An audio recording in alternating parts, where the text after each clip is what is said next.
En vrai, j'essaie de te faire un petit tuto pour mettre le texte JL Runenberg en fichier DXF pour pouvoir le faire à CNC. Alors, on va commencer tout d'abord. J'ai trouvé l'astuce d'aller télécharger sur Google l'image JL Runenberg. Alors, pour faire ceci, tu vas sur Google. T'ouvres une page internet, s'il veut me l'ouvrir, allez là, hop. Donc là, tu tapes JL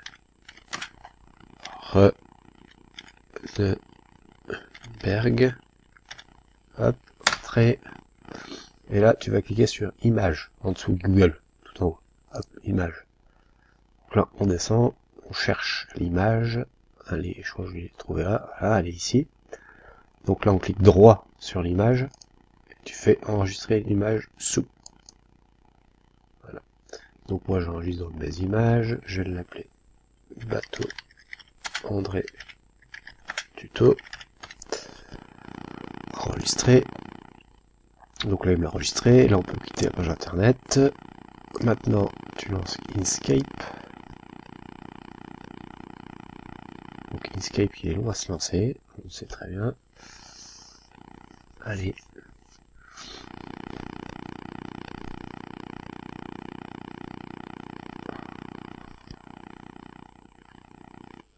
Donc c'est bon, Inkscape est ouvert. Une fois qu'Inkscape est ouvert, on va dans Fichier.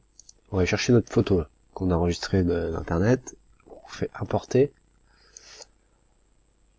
On va chercher la photo qui est moi dans mes images. Donc là ça dépend où tu l'as enregistré dans ton ordinateur. Donc tu cliques dessus, ouvrir. Là on valide, on laisse par défaut, on valide. Donc là j'ai l'image. Donc pour la déplacer, c'est clic gauche, fixe, et tu déplaces ton image comme tu veux. Après, on va la vectoriser. Donc là on va sur chemin, tout en haut. Voilà, on fait vectoriser bitmap. Là, pour voir ce que ça donne, on clique ici à aperçu en direct.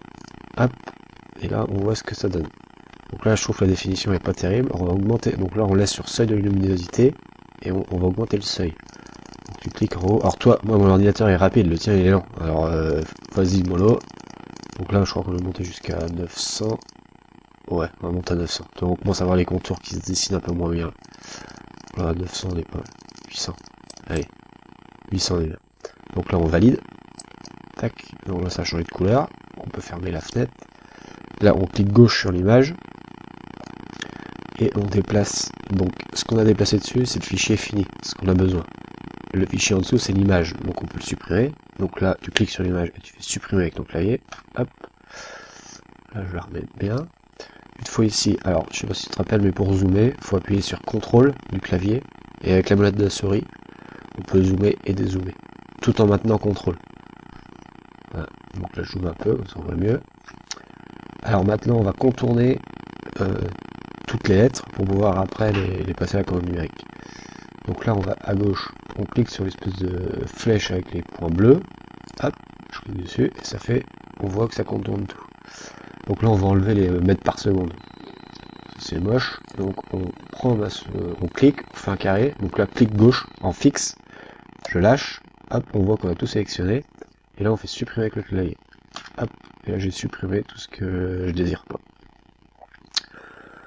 Donc une fois fait, on va contourner. Donc là pour voir, je vais zoomer un peu plus, on va se mettre sur le R. Voilà. Donc là on fait bien, pour que ça fasse le DXF, il faut bien faire chemin, objet en chemin. Là, ça tu fais une fois, on voit pas ce qui se passe, mais il faut le faire.